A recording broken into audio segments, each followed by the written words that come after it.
Les Première et Seconde Guerres mondiales ont été sans aucun doute des périodes atroces de l'histoire. Et on est tous d'accord sur le fait qu'une troisième guerre mondiale ne serait bonne pour personne. Mais si le pire arrivait et qu'on se retrouvait vraiment plongé dedans, certaines personnes seraient clairement plus mal loties que d'autres. Alors suis-moi pour un petit tour hypothétique des pires rôles que tu pourrais occuper pendant la troisième guerre mondiale.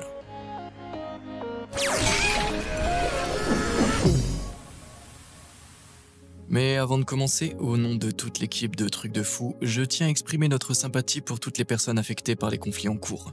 Nos pensées sont avec vous, vous avez tout notre soutien et notre respect. On traversera ça ensemble. Sur ce, c'est parti. Le spationaute en panique. En cas de troisième guerre mondiale, on pourrait imaginer que l'espace serait relativement sûr, surtout comparé à l'Armageddon potentiel sur Terre.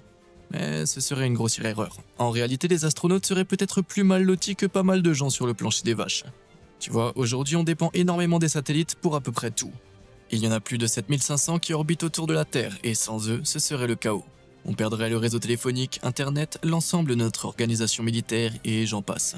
Tu vois où je veux en venir? Eh oui. Tout le monde voudrait faire exploser les satellites des autres, et en plus du bazar que ça causerait au sol, ce serait fatal pour les astronautes. Si un missile percute un satellite, les débris peuvent filer dans l'espace à la vitesse hallucinante de 28 000 km/h. À cette vitesse, un simple morceau gros comme une balle de golf suffirait à perforer la coque de la Station spatiale internationale. Ça dépressuriserait la station et l'air à l'intérieur, y compris celui dans les poumons de l'équipage. Tout le monde serait aspiré dans le vide de l'espace, les faisant suffoquer en quelques minutes. Plutôt une mauvaise façon de mourir, clairement. Alors imagine ça multiplié par toutes les nations qui enverraient des missiles sur les satellites de leurs ennemis. Il y aurait tellement de débris qui flotteraient dans tous les sens que personne là-haut n'aurait la moindre chance de survie. Et même si ça n'arrivait pas, les astronautes n'en seraient pas moins dans une situation hyper difficile. Ils pourraient se voir confier la mission de désactiver le matériel satellite eux-mêmes. L'une des choses les plus effrayantes pour un astronaute, c'est la sortie extravéhiculaire. C'est le moment où ils sortent du vaisseau avec pour seule sécurité un harnais qui les empêche de dériver dans l'immensité de l'espace. Pour éviter de créer des débris, un astronaute pourrait être chargé de faire une sortie sur le satellite afin de le saboter, au lieu de le détruire. Et ça ne serait pas juste physiquement compliqué, ça serait carrément flippant. Imagine-toi agrippé à un satellite au beau milieu de l'espace, en sachant qu'un seul faux mouvement te ferait dériver pour toujours. Et si tu glissais? Ou pire, si tu le faisais sauter par accident?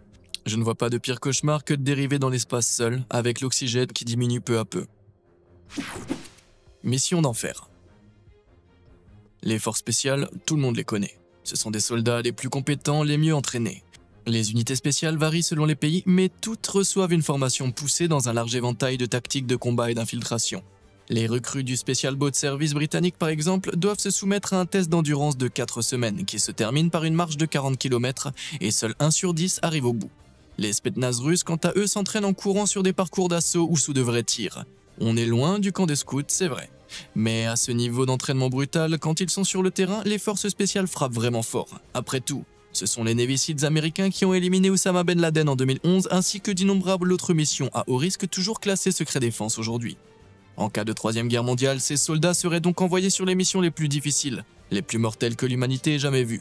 Imaginons que le pire se produise et que des bombes nucléaires soient impliquées, les lancer par missile ne serait peut-être pas la meilleure idée. Des systèmes de défense antiaériens pourraient les abattre avant qu'elles n'atteignent leur cible. À la place, on pourrait demander aux forces spéciales de livrer l'engin de manière plus discrète, par exemple à l'aide d'un mini-sous-marin.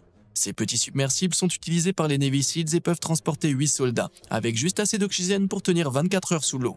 Ils pourraient tous s'entasser, la bombe au milieu, et plonger à plus de 90 mètres de fond pour éviter d'être repérés. Mais ce ne serait pas seulement exigu, froid et inconfortable. Tu naviguerais sous l'océan avec une bombe nucléaire qui te cogne les genoux. Et admettons que tu parviennes à pénétrer dans le territoire ennemi sans déclencher l'engin et te volatiliser en 1000 morceaux, rien ne dit que tu ne te feras pas choper avant de pouvoir mener la mission à bien. Franchement, j'étais déjà nerveux l'autre jour parce que j'ai dû changer de trajet pour aller au boulot, alors être dans une unité spéciale, c'est pas vraiment fait pour moi. Et tu sais ce qui devrait pas te faire peur? Appuyer sur les boutons j'aime et s'abonner juste en dessous. C'est fait? Super, alors on en était où? Bio-bombardier. Quand on parle de la troisième guerre mondiale, on pense généralement à la guerre nucléaire, mais en réalité c'est peu probable. Le dernier truc qu'on voudrait, c'est appuyer sur les gros boutons rouges et déclencher la même réaction chez tous les autres pays qui mènerait à une destruction mutuelle de la planète. D'après plusieurs rapports, le gouvernement chinois estime que les armes biologiques sont un moyen de gagner efficacement. Et après le chaos qu'a causé le Covid-19, j'avoue que je suis plutôt d'accord. Le Covid a paralysé le monde entier et pourtant son taux de mortalité n'était que de 3,4%. Alors imagine quelque chose d'aussi mortel que la peste bubonique qui peut avoir un taux de mortalité allant jusqu'à 60%. Si c'était transformé en arme, rendue résistante aux vaccins et aux antibiotiques, la destruction potentielle serait monumentale et en cas de mauvaise manip, ça pourrait carrément anéantir la quasi-totalité de la vie humaine sur Terre. Sachant cela, les gens chargés de créer et tester ce genre de maladie auraient sans doute l'un des pires boulots imaginables. Une minuscule erreur et tac, tu deviens le patient zéro d'un super virus conçu pour détruire un humain de la pire manière possible. Et ce n'est pas seulement un souci pour ceux qui le fabriquent, toutes les personnes chargées de le transporter seraient aussi en danger. Disons que ton boulot c'est d'acheminer la peste militarisée de l'usine au camp militaire. Même sans guerre, ce serait déjà hyper stressant. Alors en temps de guerre, c'est de la folie pure. Et si tu te faisais attaquer par l'ennemi, il suffirait d'une balle au mauvais endroit pour que le bouillon létal se répande partout et contamine le monde entier. Et devine qui serait le patient zéro? Bingo, toi. Même si tout se passait bien, dans le meilleur des cas, tu serais responsable de la mort de milliers d'innocents parce qu'un virus ne fait pas de différence entre soldats ou civils. À moins d'être un psychopathe, ça fait mal au moral dans tous les cas. Et si tu penses que tout ça n'est qu'un délire, j'ai une info pour toi. Dans les années 80, l'Union soviétique a vraiment tenté d'armer la peste bubonique, dans le cadre du plus grand programme clandestin d'armes biologiques au monde. Heureusement, ils ne s'en sont pas servis cette fois. Quelqu'un sait où acheter des combinaisons hazmat? Combat en vol. Il y a quelques années, si on m'avait dit qu'on verrait un jour des soldats équipés de jetpacks, je t'aurais conseillé d'arrêter les marathons de films de science-fiction. Pourtant, ces derniers temps, les armées du Royaume-Uni et des États-Unis testent réellement des jetsuits dans la vraie vie. Développées par Gravity Industries, ces combinaisons fonctionnent avec des turbines et peuvent te propulser dans les airs à plus de 135 km/h. Pour le moment, elles tiennent à peu près 5 minutes, mais c'est quand même assez pour te faire parcourir une bonne distance dans un scénario de bataille. Maintenant, imagine qu'une guerre mondiale éclate et que tout le monde se batte pour sa survie. Si tu as une escouade entraînée à manier ces petites merveilles, tu vas clairement t'en servir. Mais réfléchis 2 secondes. Tu es au milieu d'une bataille féroce, les balles fusent dans tous les sens et on te donne l'ordre de survoler le champ de bataille en jetpack pour atteindre un point stratégique. Déjà, tu vas pas t'élancer aussi gracieusement qu'Iron Man. Les combinaisons sont lourdes, tu ne peux pas manier d'armes en volant et la technologie est encore récente et donc pas forcément très fiable. Et si ça tombait en panne en plein vol? Même si ça tenait le coup, tu serais quand même en train de filer en plein ciel, devenant la cible numéro 1 pour toutes les troupes ennemies en bas et les avions en haut. Je suis déjà pas hyper fan du vide, et alors le vide et les balles? Si c'était moi dans l'une de ces combinaisons, tu le saurais tout de suite, à la traînée de liquide jaune qui s'échapperait de mon pantalon à toute allure. Vieux avions, nouvelle guerre. Dans n'importe quel conflit, la supériorité aérienne est cruciale. Si tu contrôles le ciel, tu contrôles la bataille. Le gouvernement américain est hyper conscient de ça et investit des centaines de milliards de dollars chaque année dans son armée de l'air. Pas étonnant qu'elle soit la plus grande et la plus avancée au monde. Avec plus de 13 000 appareils, la Russie arrive deuxième, avec presque 4 000 avions. La Chine troisième avec environ 3 000. Donc, aucune de ces 3 superpuissances ne se laisserait faire facilement dans une guerre pour la suprématie aérienne. Mais qu'en est-il des petits pays avec moins de moyens? Si t'es pilote en Syrie ou en Corée du Nord, au moment où la guerre éclate, j'ai une mauvaise nouvelle. La Corée du Nord utilise encore certains avions de chasse de la guerre de Corée de 1950, et il y a plus de 70 ans. En plus d'une flotte de chasseurs pour la plupart dépassée. Et l'armée de l'air syrienne n'est pas beaucoup mieux, en grande partie formée d'avions vieillissants et amochés par des combats passés. Voler à des kilomètres au-dessus du sol face à des tirs ennemis dans une vieille boîte de conserve, c'est à peu près ma définition de l'enfer. Surtout que l'ennemi pourrait se pointer avec des jets ultra modernes, plus récents d'un demi-siècle. Ouais, j'aime pas trop ce plan. Piloter un drone ou pas? On ne peut pas nier que les drones jouent un rôle énorme dans la guerre moderne, et ils seraient encore plus importants dans un conflit futur. Mais qui est assez petit pour entrer dedans? En fait, les pilotes ne font pas 2 cm, ce sont des humains de taille normale qui les pilotent à distance. Ça a l'air peinard, non? Tant que les bases où tu opères n'est pas attaquée. Ou physiquement, t'es en sécurité, mais mentalement, c'est une autre histoire. D'après les rapports du Pentagone, les pilotes de drones américains passent jusqu'à 12 heures par jour, 6 jours par semaine, enfermés dans des box métalliques isolées équipés uniquement d'écrans d'ordinateur. Et ça, c'est en période de paix.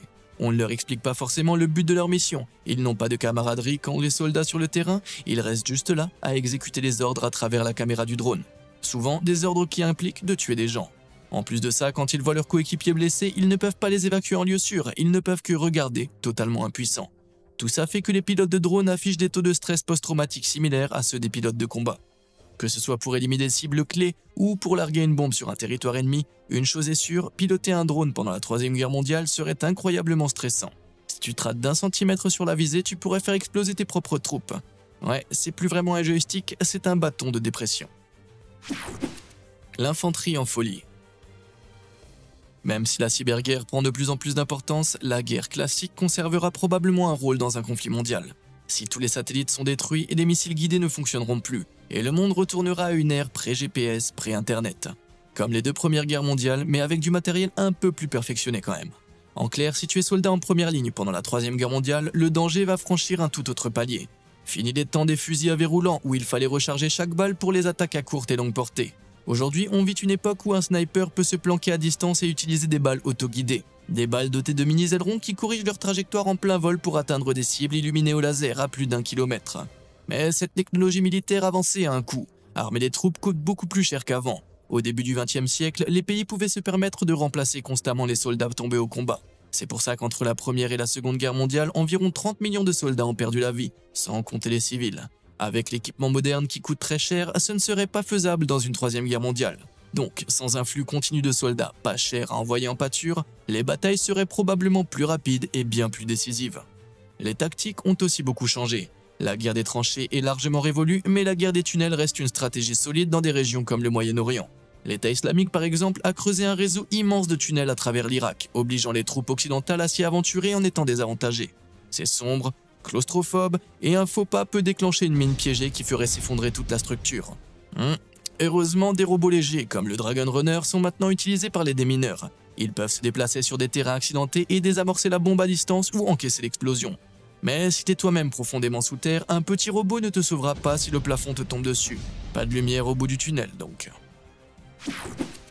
Base mal barrée. Après avoir entendu à quel point c'est horrible en première ligne, on se dit que bosser sur une base militaire c'est quand même plus cool. Pas besoin de risquer ta vie au combat, pas de mine active dans le coin et tu dors dans un vrai lit. Étonnamment, c'est peut-être encore plus risqué. Les bases militaires paraissent sûres, mais en réalité ce sont des grosses cibles pour l'ennemi. Le colonel John A. Warden III, un ancien officier de l'US Air Force, a expliqué qu'une bonne attaque stratégique vise à paralyser 5 aspects majeurs des forces adverses.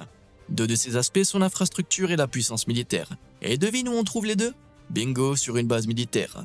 Détruire les bases, c'est priver de la capacité à combattre. Donc oui, tu peux avoir un lit, mais c'est un lit avec une cible géante dessinée dessus. Et même hors temps de guerre, les bases ne sont pas forcément paisibles. Depuis 2009, aux États-Unis, il y a eu pas moins de 30 fusillades ou épisodes de violence à l'intérieur même de ces bases, tous commis par des gens qui y vivaient. Tu penses qu'une guerre mondiale augmenterait ou réduirait le risque de ce genre d'incident? Voyons, des tas de soldats, anciens militaires et civils stressés, enfermés au même endroit avec plein d'armes, essayant de garder la tête froide alors que la guerre fait rage dehors. Je commence à me dire qu'aller au combat directement, c'est peut-être pas si pire. Hacking d'horreur. Étant donné qu'on dépend énormément des technologies avancées, saboter l'infrastructure informatique de l'ennemi en pleine guerre le mettrait à nu, l'exposant à une défaite. Ça veut dire que les hackers joueraient sans doute un rôle capital dans une guerre mondiale, car leurs actions peuvent avoir des conséquences dévastatrices. Par exemple, en 2010, on a découvert qu'un virus informatique, probablement créé par les États-Unis et Israël, avait été utilisé pour infecter plus de 200 000 ordinateurs iraniens. Ce virus, Stuxnet, a forcé un 5e des centrifugeuses nucléaires de l'Iran à tourner jusqu'à la casse, paralysant le programme nucléaire du pays, et ça, c'était alors qu'il n'y avait même pas de guerre entre ces nations. Ouais, plutôt fou. Le saboteur n'a même pas eu besoin de bouger de son bureau. Mais attends, si être hacker consiste à rester derrière un écran, pourquoi est-ce que ça ferait partie des pires rôles en cas de conflit majeur? Certes, tu ne vas pas sur le front, mais des agences de renseignement adverses traquent systématiquement les hackers les plus en vue, en s'attaquant à leur vie privée. Récemment, le FBI a accusé 4 agents du gouvernement russe d'avoir piraté des entreprises du secteur énergétique dans le monde. Leurs noms et visages sont désormais partout, et ils se retrouvent sans doute sur toutes les bases de données anti-cybercriminalité existantes. Donc, voyager à l'international devient compliqué pour eux. S'ils se font prendre, ils peuvent dire adieu à toute leur liberté, et ça, c'est en temps de paix, alors que le gouvernement russe les protège. En temps de guerre, il est probable qu'ils ne soient pas juste protégés, mais carrément verrouillés sous surveillance constante, s'ils ont le même droit de rester en vie. Traqués par les nations ennemies et virtuellement emprisonnés par leur propre pays, les hackers n'auraient pas d'autre choix que d'obéir aux ordres ou d'en subir les conséquences. Ils deviendraient plutôt des esclaves du système. Tâche macabre. Passer des années à se battre dans une guerre mondiale, c'est déjà assez bien stressant. Mais il y a un boulot si horrible qu'il présente un taux de syndrome de stress post-traumatique les plus élevés de l'armée. Et ce rôle n'implique même pas de combattre. J'ai nommé le Mortuary Affairi Specialist, le spécialiste chargé de récupérer les corps. Ce sont les pros qui se rendent sur le champ de bataille pour localiser les soldats tombés. Ils identifient les restes, collectent leurs effets personnels et les ramènent pour qu'ils puissent être rapatriés. Déjà, c'est pas la joie, mais si des armes bio ou chimiques ont été utilisées, la plupart de ces corps seront défigurés et presque méconnaissables. Sans parler du risque énorme pour la santé en les manipulant. En plus d'avoir à traîner le corps de ton coéquipier sur des kilomètres, tu pourrais choper un sale virus. Ah, et autre détail, ces spécialistes doivent parfois récupérer leurs camarades tombés alors que la bataille fait encore rage autour d'eux. Ouais, déjà qu'esquiver une pluie de balles c'est chaud, alors emportant un corps, laisse tomber. La guerre du futur. Bon, on vient de voir les pires boulots à faire si la guerre éclatait prochainement. Mais si ça arrivait dans 25 ans, eh bien à ce moment-là, les soldats de certains pays riches pourraient se battre au sol avec des sortes de mechas. Ouais, t'as bien entendu. Incroyable, mais ces robots de 4 mètres de haut pesant plus d'une tonne ne sortent pas d'avatar, ils sont bien réels. C'est l'entreprise coréenne Hankook Mirai qui les développe. Pour l'activer, tu grimpes dans le torse, tu t'attaches et tu allumes. Les bras articulés du mecha imitent tes mouvements depuis le cockpit et les jambes te permettent de marcher sur des terrains dangereux pour l'humain. Pour l'instant, c'est qu'un prototype, mais imagine des soldats utilisant ça sur le champ de bataille pour aider leur unité. Ce serait presque des bonhommes invincibles. Mais attends, pourquoi ce serait si horrible? Si tu te promènes sur un champ de bataille avec cette chose, tous les ennemis vont te canarder. Et même s'ils sont costauds, les mechas ne sont pas invincibles. Et comme tu peux le voir, ils ne sont pas rapides, donc fuir ne serait pas vraiment une option. Un bon tir de roquette et le gros tas de ferraille devient ton cercueil. Ok, et si la guerre éclatait dans 50 ans alors? Vers 2070, l'intelligence artificielle serait peut-être assez avancée pour qu'on déploie des drones et autres robots autonomes sur le terrain. En fait, le gouvernement libyen a déjà utilisé des drones autonomes en 2020 à Tripoli. Le souci, c'est que les robots peuvent être piratés. Alors tu peux être sûr qu'il y aura des hackers spécialisés dans ce domaine. Mais ce serait sans doute l'un des rôles les plus flippants. Imagine être parachuté derrière les lignes ennemies pour désactiver les systèmes de ces machins. Si tu te fais prendre, tu auras un robot tueur devant toi et tout ce que tu pourras faire, c'est trifouiller désespérément pour un appareil de hacking. Je sais pas pour toi, mais pour moi, je ne suis pas John Connor. Et si ça va plus loin, si une guerre mondiale éclatait dans 100 ans, à quoi ça ressemblerait? Là, on nage dans l'hypothèse pure, mais la technologie aurait peut-être tellement évolué que les nations disposeraient d'armes super puissantes, du type laser spatiaux. Sérieusement, pendant la Seconde Guerre mondiale, des scientifiques allemands avaient déjà imaginé une arme gigantesque dans le ciel reflétant les rayons du soleil pour les concentrer sur la Terre, créant un faisceau de chaleur intense. Faute de savoir envoyer des objets dans l'espace, ils ne l'ont jamais fabriqué. Mais avec les progrès actuels, une arme solaire pourrait un jour devenir réalité. En envoyant des centaines de satellites réfléchissants en orbite, des chercheurs pensent qu'on pourrait les synchroniser pour envoyer un rayon solaire massif vers la planète, de quoi calciner n'importe quoi au sol. Un cauchemar pour l'infanterie et quasi impossible à stopper si c'était utilisé en guerre. Enfin, impossible depuis la Terre. Notre dépendance aux satellites fait que d'ici le 22e siècle, les batailles se dérouleront sans doute dans l'espace pour les contrôler, surtout si on peut les transformer en super armes. Et oui, ça veut dire des vaisseaux spatiaux, mais pas forcément comme dans les films. Déjà, ce serait super compliqué de tirer sur une cible en mouvement dans l'espace. C'est tellement vaste qu'il faut aller très vite pour couvrir la moindre distance. À ces vitesses, c'est déjà chaud d'atteindre une cible fixe, alors une cible qui bouge à la même vitesse, n'en parlons même pas. Et vu le coût colossal pour construire et entretenir une flotte de vaisseaux, il serait sûrement petit, voire même des monoplaces. Donc tu serais tout seul. Tu pourrais ne pas voir l'extérieur non plus, le pilote devrait utiliser des capteurs et le GPS pour se repérer. Si on t'envoie là-haut, ce sera pas le Faucon Millenium. Tu foncerais vers l'ennemi dans un tube métallique exigu sans aucune idée de ce qui t'entoure. Mais plutôt pas ouf. Et comme si c'était pas déjà assez flippant, un seul projectile sur la coque suffirait à dépressuriser tout le vaisseau, à aspirer l'oxygène et à te transformer en macabé flottant dans l'espace. T'as encore envie d'être astronaute, mon pote? Bon, je crois que je me suis fait assez peur avec tout ce scénario de guerre mondiale. Lequel de ces rôles te semble le pire? Est-ce que tu imagines d'autres rôles possibles dans une guerre du futur? Dis-le moi dans les commentaires. Comme d'habitude et jusqu'à la prochaine fois, merci de nous avoir suivis.